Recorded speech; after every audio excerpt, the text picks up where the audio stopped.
Zenith recently released the latest evolution of their chronograph line, and it's fair to say it caused quite the stir. People shared their opinions as it quickly was compared to a certain popular chronograph, leading to debates across the internet. Today, let's talk about why this watch is so much more than its visual similarities to a certain competitor. Often overlooked and disregarded, Zenith is hugely underrated when you consider just how much they have contributed to the industry. The El Primero is quite simply regarded as one of the most important movements in horology history. Initially released in 1969 with the A386, it is known to be one of the first automatic chronograph movements on the market, and was clearly the best one. Its use in the Daytona helped get Rolex out of a tricky situation back in the 80s, as they are keen to modernise the model with an automatic movement. Charles Vormeau famously ignored head office advice in the 70s to destroy all El Primero movements and tools, instead deciding to store everything in an attic. His actions saved the movement, in turn playing a hugely important role in the continued success of the Rolex Daytona. Over the next couple of decades, Zenith went on to become big-time movement makers thanks to the El Primero, and although they were pleased that a watch with their movement was becoming so popular, Zenith wanted a little bit more of the limelight that Rolex was receiving via the Daytona. And so, in 1988, the Zenith DeLuca was born, introducing a design that shares a lot of its DNA with this new Chronomaster Sport. Let's just address the elephant in the room right away. A few people, in fact a lot of people, were talking about how this new Chronomaster Sport from Zenith shares a resemblance to the model it is pretty familiar with, the Rolex Daytona. With its white dial, black ceramic bezel, metal bracelet and similar hand/indice set, it seems like this was a fair assumption to make. After all, Rolex created this aesthetic and owns it completely, right? Well, not quite. See, a lot of these Daytona comments occur because of the watch's appearance. Sure, how a watch looks is a huge part of its value.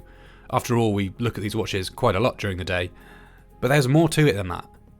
See, Rolex aren't the only brand to release a white-dialed chronograph with a black bezel. There are of course many others. But what Rolex are is in demand. They have popularised the modern luxury steel chronograph in such a way that results in anything even remotely similar looking to it being disregarded as just another lookalike.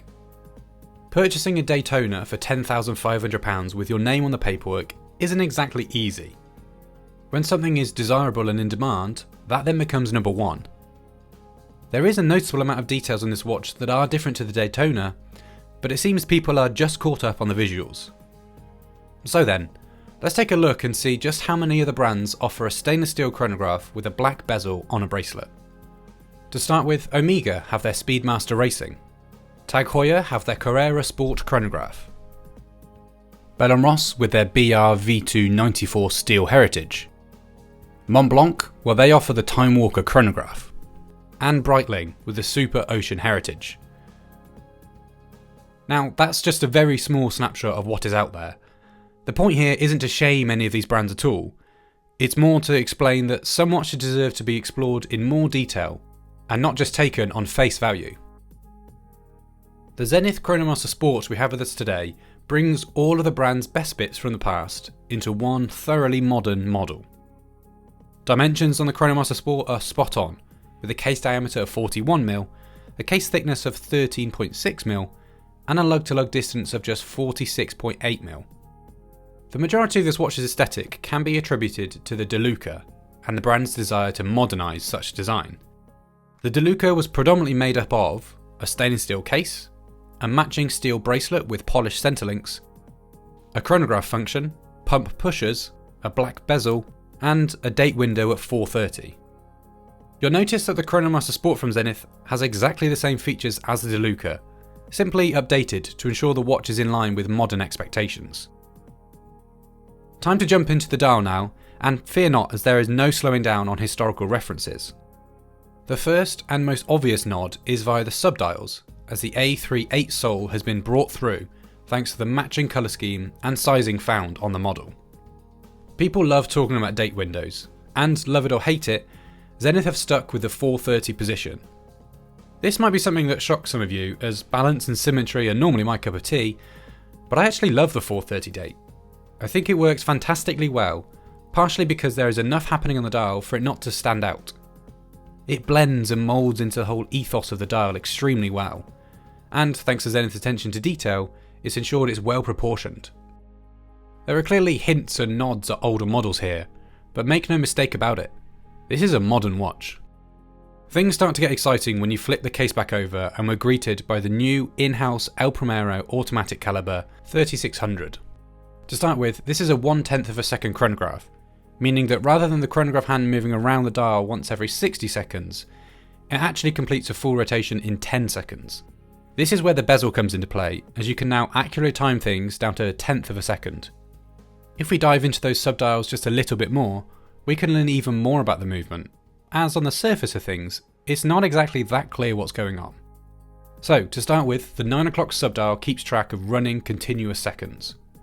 The 6 o'clock dial displays elapsed minutes, and finally that blue subdial is there as a 60-second chronograph, meaning every time the chronograph hand completes a rotation around the dial, this subdial would advance by 10. Essentially, that final subdial is doing the job of a conventional chronograph hand. By now you're probably starting to realise that this is far from a normal watch. Not only does this movement have all of this impressive watchmaking, it also offers 60 hours of power reserve, vibrating at 36,000 vibrations per hour, fitted in a case that is just 13mm thick. It shouldn't, and probably won't, come as a surprise to you to hear that this is a stunning watch in person. One of the first things that hit me was the finishing, and all of those important little details. The bracelet is brushed, with centre links that are polished, but the ends of the bracelet also have been polished to match. The hour markers are like torches when the light hits them, and I'm not talking about the loom. These details are complemented by an addictive level of contrast, something which is always a winning formula. It helps create drama, while also helping to prioritise different design elements. This is something that DeLuca was aware of back in the 80s, so it's understandable that Zenith know what they're doing here.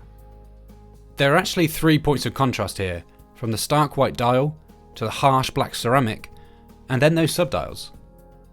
Initially I thought this mixture of colours would potentially feel sloppy or poor, but after living with the watch, I just love how it adds not just historical weight to the design, but also shows a more relaxed side to the Chronomaster Sport.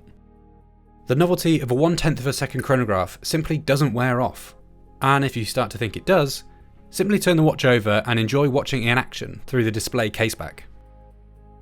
After only a short time with this Chronomaster Sport, I think I'm really going to struggle going back to a conventional 60-second chronograph. Now, I'll be honest, I'm under no illusion that Zenith didn't know what they were doing when they released this watch. Considering the DeLuca was created back in the 80s as a watch to take on the Daytona, I think it's very fair to assume that Zenith sees the Chronomaster Sport as round 2 in this battle. Over the past few years, the world of watches have really focused on modernisation of horology. From Swatch and the System 51, to Oris and the Caliber 400, and now Zenith and this remarkable evolution of the iconic El Primero. It seems ensuring mechanical watches can keep up with modern expectations is more important than ever. Thankfully, brands know this, and are taking action today. Whether you like it or not, Zenith have sent a strong reminder to the world that they are the true kings of the chronograph. Something makes me think this watch is going to remain a hot topic for a long time. The Zenith Chronomaster Sport is now available starting from £7,900. We'd like to thank Zenith for sending this watch in on loan. If you'd like to find out more, be sure to follow the links in our description to our full review on the WatchGecko online magazine, as well as the Zenith website. We know this is going to be a topic that has a lot of conversation around it, so let us know your thoughts on the Chronomaster Sport in the comments below. Thanks for watching, and we'll see you in the next video.